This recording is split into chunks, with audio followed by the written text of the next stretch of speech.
Hey folks, Shanman here, and this is my recipe for buttermilk fried chicken tenders. They're pretty good. The kids liked them, I liked them, you'll like them.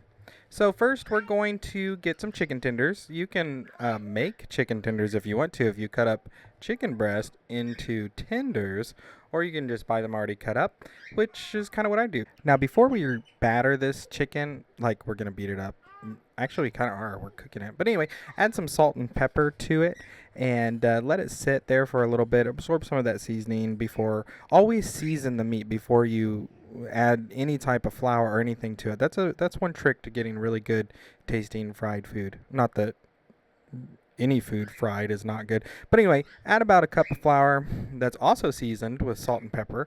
Everything's got to be seasoned. That's a rule. That is a rule. Then we're going to dip our chicken into that flour and pat it in, like really.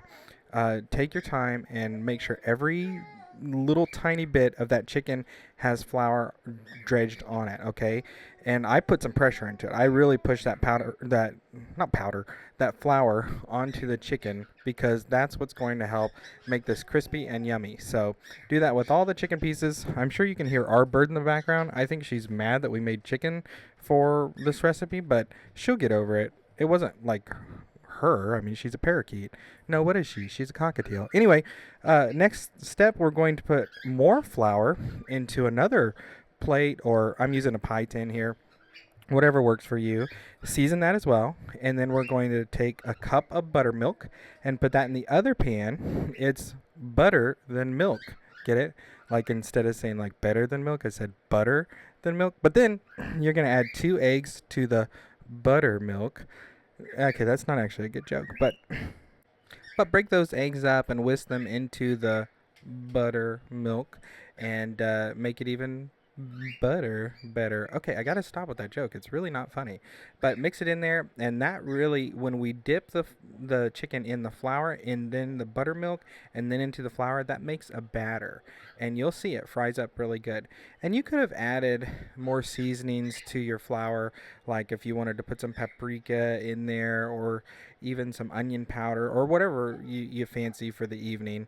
And why do people say fancy for the? It doesn't. But anyway, you could have put anything in there. I just put salt and pepper because I have children and I wanted them to eat it. So this takes a while. Make sure you pat that in there so it's almost dry. Then we're gonna let that dry on a rack. I let it dry for like 30 minutes so that the chicken's nice and ready to be fried. Test your oil. I use peanut oil. It's the best for frying.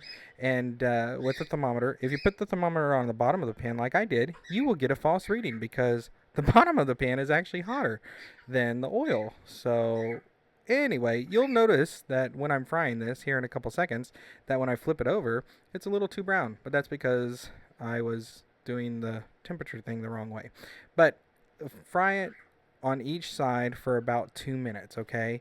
So each side gets to see, look, it's a little too brown. But the next batch, yeah, it came out like stellar good because I'm amazing when I learn from my mistakes. And you'll learn from my mistake too.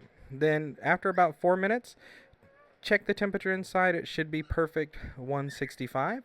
And you're going to pull those out, put them pretty side up on a paper towel, season them a little bit more, and then off camera, off screen, open it up so you can see the inside. There you can see it.